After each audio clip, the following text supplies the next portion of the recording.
Working. All right. Good afternoon. We are here on another episode. We are launching what? Season 2. We're still in the midst of that. We're still working out the kinks. But we are here with India and Jayla's podcast. And our topic today is police reform. So, Jay, do you want to take over? Don't matter. Okay. What are we starting out with? How are we starting it? So we're starting out with the recent story about Tyre Nichols, who was killed by the police in Memphis, Tennessee. Um, within the last 2 weeks, there's been a lot of protesting in the different cities. So I wanted to touch on that and our own stories of what, local stories of what we have experienced personally, and then go from there. Okay. Well, it's just a lot. I think it's very ridiculous. What is going on definitely with this most recent event. It's just too much, too many times across the country to where too many of the same stories, too many people dying at the hands of the police. At the end of the day, it's the responsibility of the police, not only the police, but the government, to protect the people, not kill the people. You're supposed to protect the people, and who's supposed to, at this point, protect the people from the police or the people from the government? Like, it really makes no sense. It's just out of control at this point. And I really wanted to just say, like, it's not even a white and black issue at this point. Like, it's so much more, and people like really need to realize that, like, it's a power thing.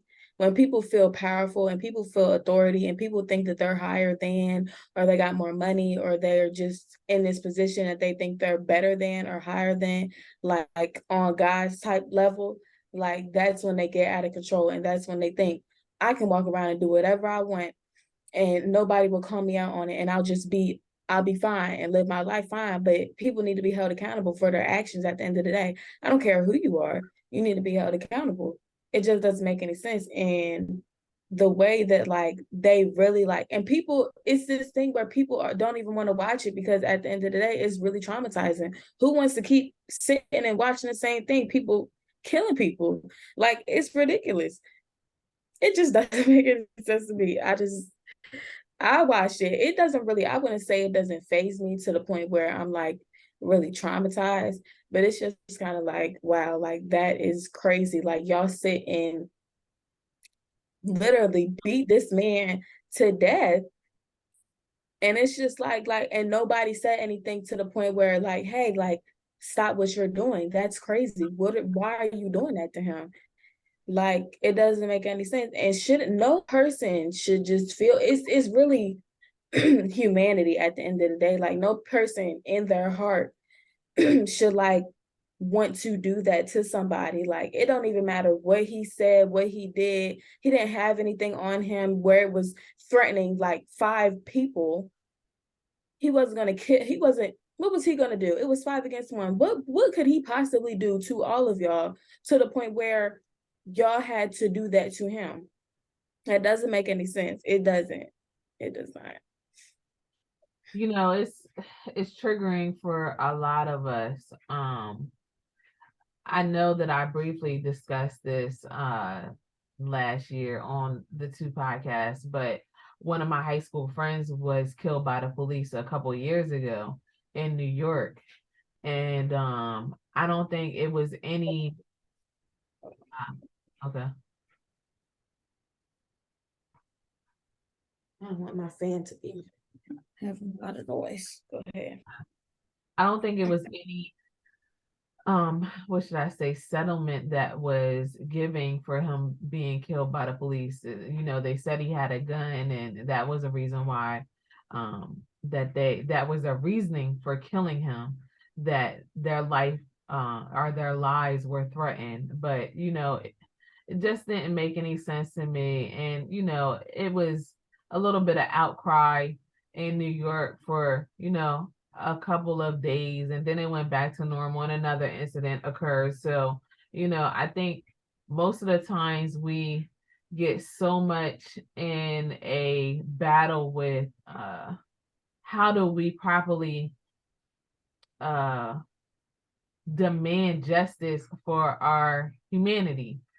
We may go through this for the weekend from Friday to Sunday, and then we're back to normal, going back to work. And then we tend to forget about different things that happen, or we tend to just go on but those families are still dealing with that on a normal basis, a daily basis, yearly. And just like this particular family, they're going to have to go to court.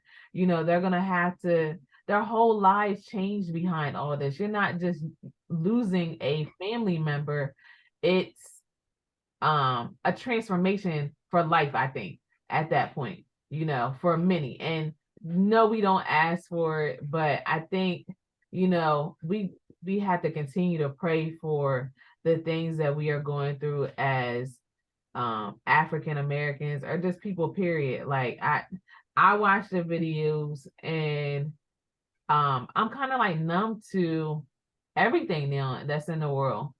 Like, you know, I'm just like, this is just ridiculous that, sometimes we think that, oh, it's just the white police officers that are doing it, but these are our people. Like, and I don't think that everybody is looking at it from that aspect either. It's just very eye-opening. And how much hate do you have in your heart to beat somebody to death? These are regular people that are in our neighborhoods, and it's not just in one place or city in the country.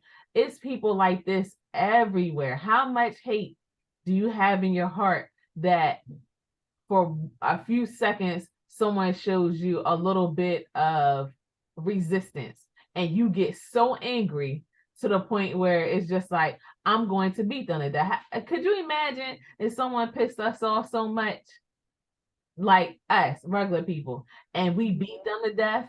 It would be so many people dead in the streets, because it happens every day where people piss us off, do something crazy, and it's just like, but we don't have the ability as regular people to do that. So why should they have the ability to continue to do that? Well, it's all about policy, though, at the end of the day. And really, and I'm literally learning about all this right now. It's ridiculous. Like, literally, my professor was just saying the other day, we can do all of the tearing down neighborhoods and all the protesting and all that everybody does. Mind you, you tear down your own neighborhood, so when you come back, the neighborhood is torn down, and they don't care. Nobody's gonna rebuild that stuff. That's happened over time. Like, a lot of stuff is just the way that it is now, and don't have a lot of revenue or a lot of money in them, and the schools aren't have a lot of kids and are making a lot of money, or have the resources to produce children out of these schools, because literally the neighborhoods are torn down. But at the end of the day, like, in reality, people don't get out and vote, and people don't believe in voting. But at the end of the day, if we vote and we do the stuff and we participate as we are supposed to, this the kind of stuff, if we did what we were supposed to, it was just saying, there should be no reason why our grandparents are running this country. They are getting ready to die. What? You're going in and out, so I don't want things to get lost in the sauce of what you're saying. Meaning, technology is a little iffy right now at Clark, so I don't like they're getting on my nerves. So everyone, basically she was saying that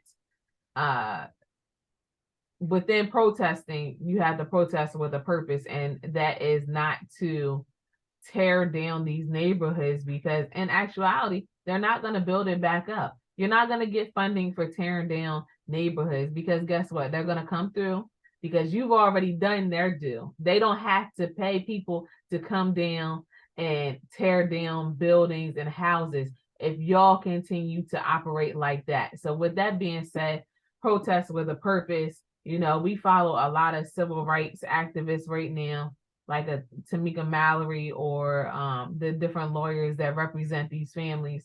And we have to pay attention to what is going on because it is a lot. I'm not a person that I have not went out and protested, but if it's something that I can help with, if I can send an email, if I can make some calls, I will be that person to do that locally and on a federal level. I think we have to stop sitting by and take action to what is really going on in our neighborhoods at the end of the day.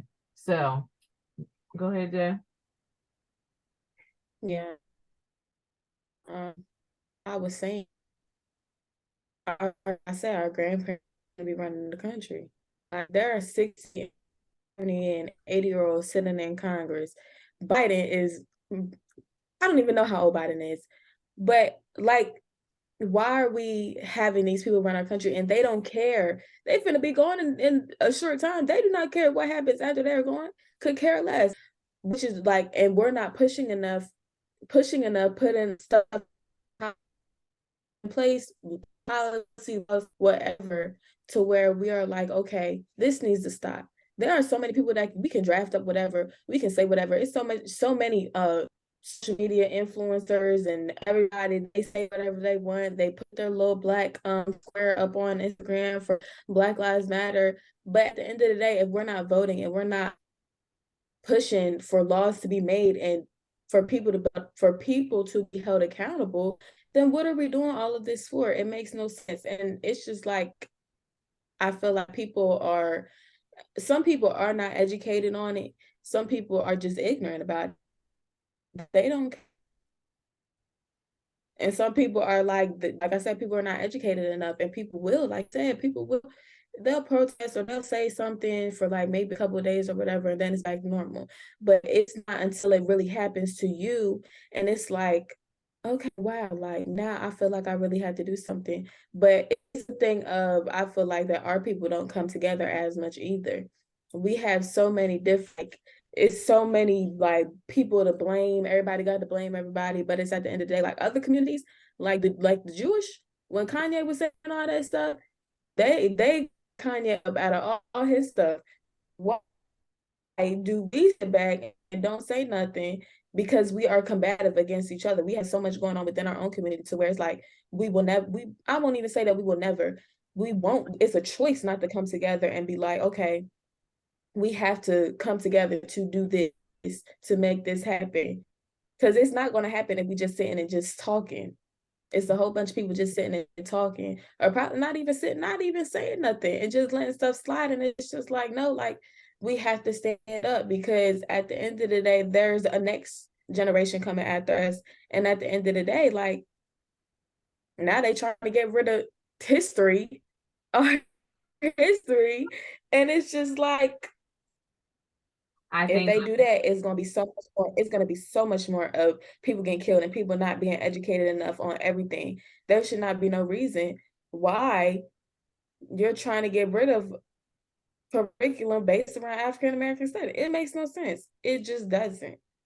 People are really like, it's strategic. It's absolutely strategic. It's not even, and like I said, it's a race issue, but then it's like a class issue also. They want to keep the same people in the same position for the rest of their life. I think my professor just said the other day, in the city of Atlanta, like you have like a much more likely chance that you'll be, if you're poor, if you're born poor, you have a much more likely chance to be poor the rest of your life, simply because like that's just the way that it is. Your parents are poor, you most likely will be poor. So why not put in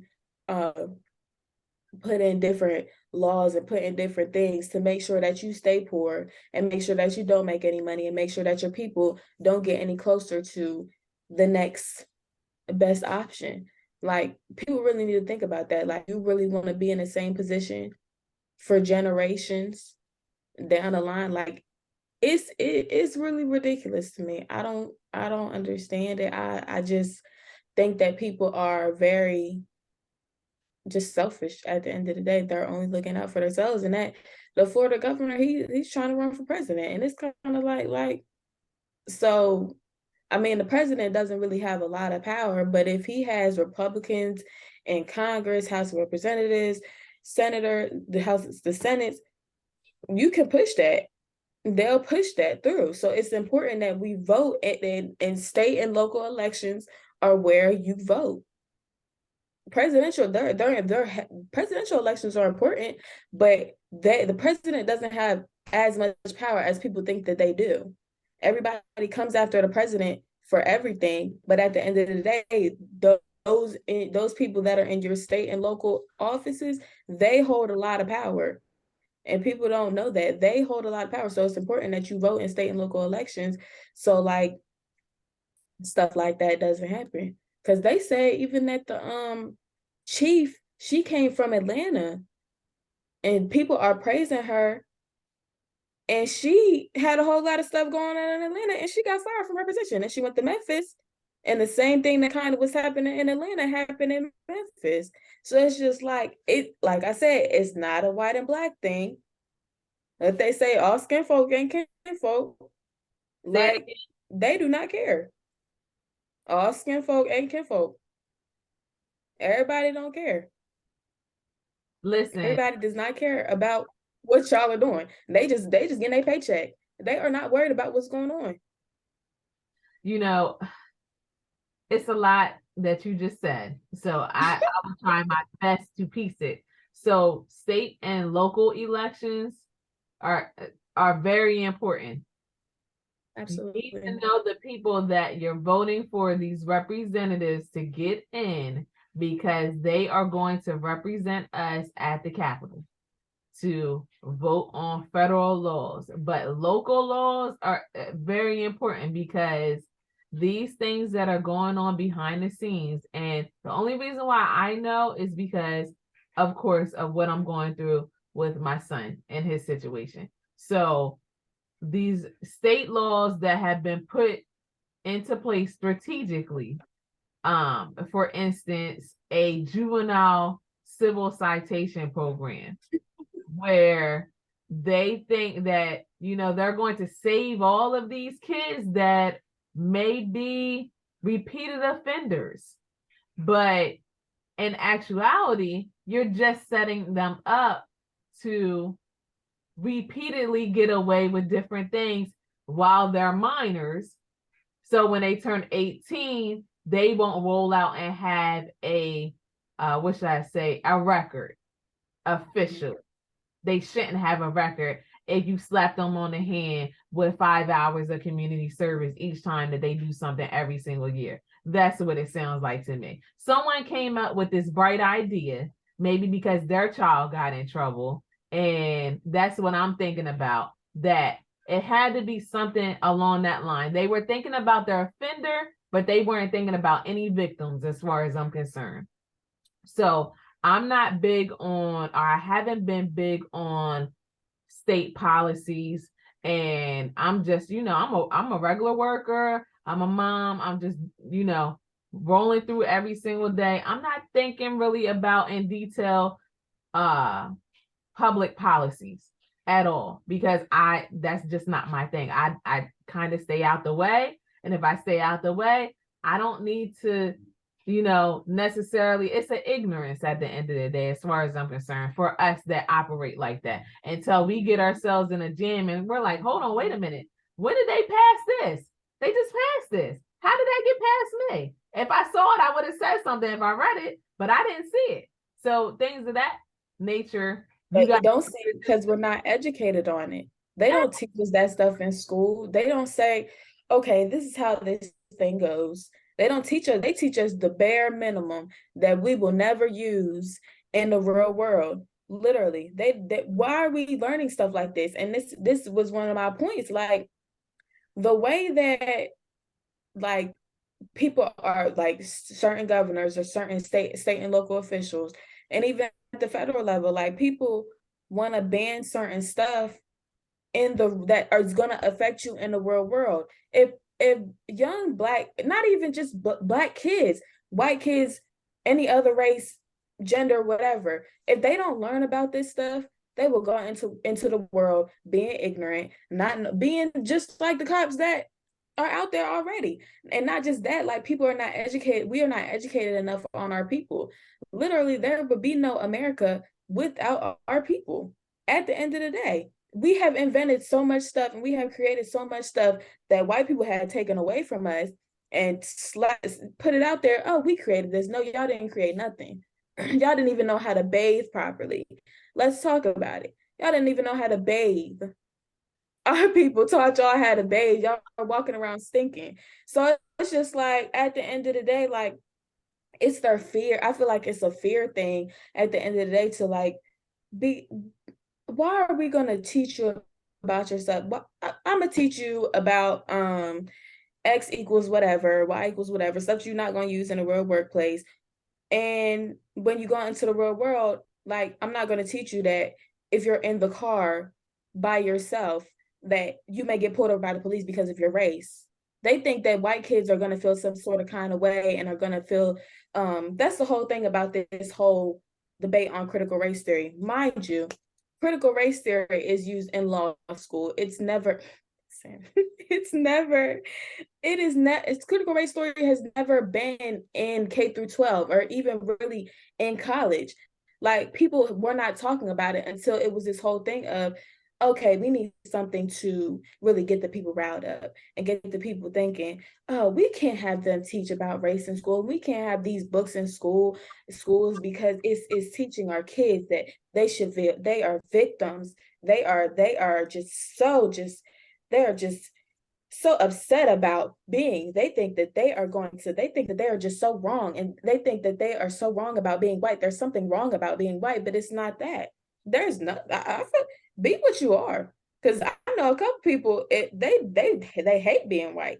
That's not because the school taught it. That's just because y'all are what y'all are. But I think that they are making excuses, and people. I feel like white people feel, and it's not even if I feel like some white people feel that they are being attacked personally. They take it personal about the whole race thing. They take it so personal, and it's not that.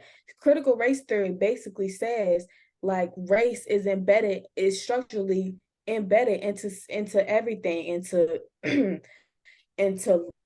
into just life in general, like into the government, into the you can't even go out and buy a house because Yeah. your race. They will like deny your request for a loan simply because of your race. I think it was a story that some man went to go apply for a loan, and the lady at the threw out his Yeah. application for a loan. He turned around and saw that she threw his loan application out, and he came back in and got the loan. Like it's little stuff like that is structurally embedded into society. And why not teach our kids this now for them to grow up and be like, okay, either I'm gonna fight this and I'm gonna be in like policy making and make sure that this is not happening to me or to my kids, or I'm just gonna let the cycle repeat itself Yeah. because I'm comfortable and because it's too much for me to handle right now. And in reality, like our grandparents that are in government, great grandparents that are in government, because those people are my great grandparents' age, like they do not care. If we're not pressing the issue, why would I care about what you got to say? I can hold out. You can protest for a couple weeks. I can hold out. I can sit in my desk and sit with my money and clutch my pearls. I'll be all right. I'll be all right. And you sit up here causing a fuss, got snot dripping from your nose and crying and doing all that. That's not your actions, unless you get out and get active for real and vote and actually be in the policy making. Like we need representation. Go and get in those small spaces. Even if you're the only one, it's okay to be the only one as long as you're representing. It is okay. Okay. All right. So, as far as let me just touch on this for a moment. So last week I was telling Jayla, I had went and picked up my son from school and he said, Mommy, I got a permission slip. And I said, okay. He said, it's not an actual slip for us to go anywhere is to watch a movie. So I was like, okay. So he said it's for, Black History Month, and we're going to be watching, I think, Hidden Figures. So, I'm running through my mind. I'm just like, I don't think it was any scenes in there that, was sexually motivated.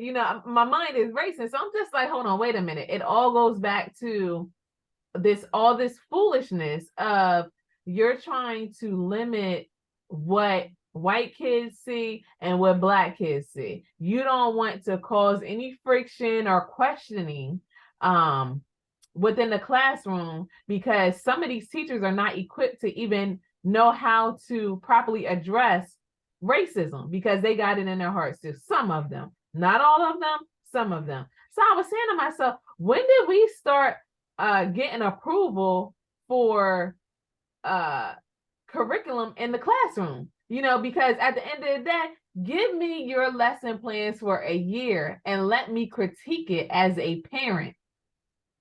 If that's the case, you want my approval for certain things, not all things. And when it comes to race, just watching Hidden Figures that was real, all that those women went through, you're telling me that now you want us to approve our kids watching it because most of your kids have not watched it? Is a problem. But it goes back to that thing of them being uncomfortable though, mommy. Like, at the end of the day, you saying that on your part, you have to look at it from their part too. Why would I allow my kid to watch this movie and to watch Taraji P. Henson talk about when she in that scene where she is talking about the coffee mug and she came back from the bathroom and she's drenched from the rain? You got like, that makes them feel uncomfortable. It makes kids question. It makes kids question. It makes their kids question, okay, why did our people treat them like that? And am I that bad? And it's for parents. It's not the responsibility. I feel like teachers, they have a responsibility as educators. They do. But it's parents' responsibility to teach their kids, okay, it's not you, unless they're teaching their children to be racist at the end of the day. I mean, some people do, some people don't. But at the end of the day, it's their responsibility, just like it's parents' responsibility to teach our kids. Our parents teach we get two different kind of lifestyles. We come from two different lifestyles. Like, and for somebody, it's like, oh my God, like, why did they treat them like that? And then on our part, it's like, oh my God, like, why did they treat us like that? But I feel like it depends on what kind of educator you're dealing with, what kind of teacher you're dealing with. I don't think we ever watched movies like that. I don't know. And if we did, like, we didn't need approval. But it's a different time. Like, that's what a lot of it's happening now, that a lot of that is happening. Even there are states where, and I think it is in Florida, if I'm not mistaken, there are literally states where parents are like, they have cameras in a room to where they can watch to make sure that teachers are not teaching about race.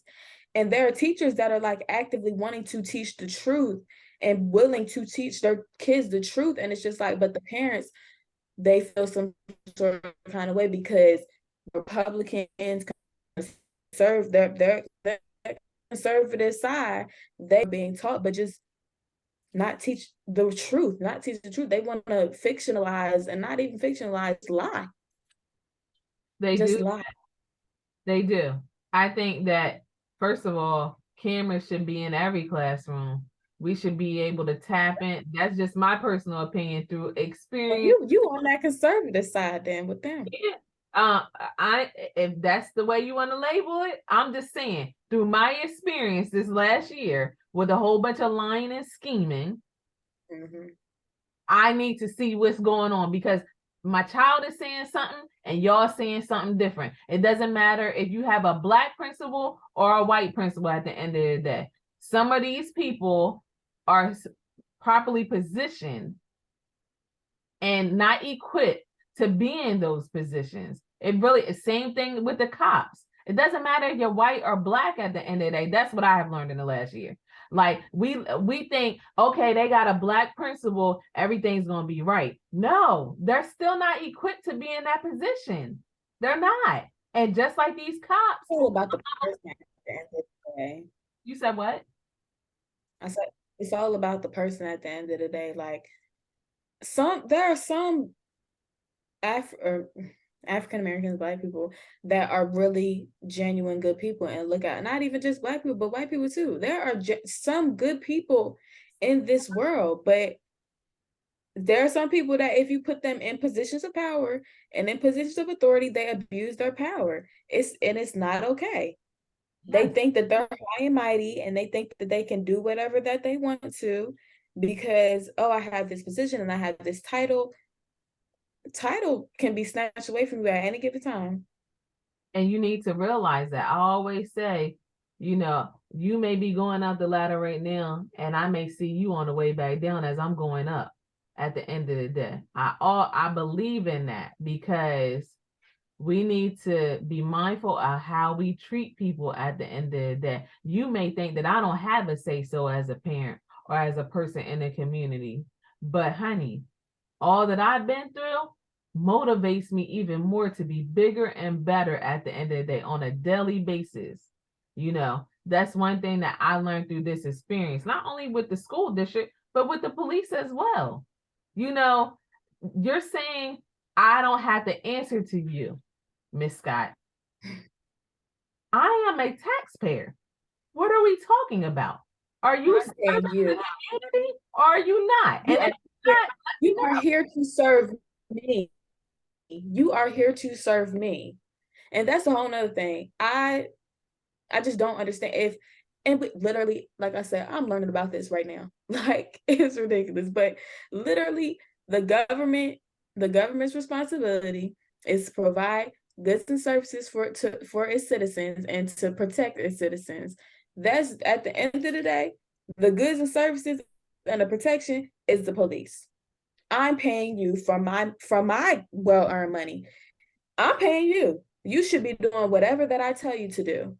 Not saying that, and I'm not saying that there are not criminals out there, but at the end of the day, like me standing at 5'2", driving a little Honda Civic, what am I doing? What could I possibly do? And it don't even matter at the end of the day. People see a certain person or they automatically think that somebody's doing something wrong at the end of the day. Like, and it doesn't make any sense.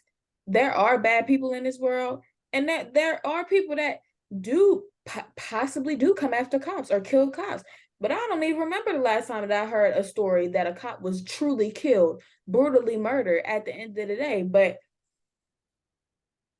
what are we doing here? Like, honestly, it doesn't make any sense. And it's very, very fearful. Like, there should be honestly no reason why I drive around and I like fear, like, oh my God, like, what's gonna happen to me? Like, I could get pulled over. That's the first thing in a Black child's mind once they start driving. I feel like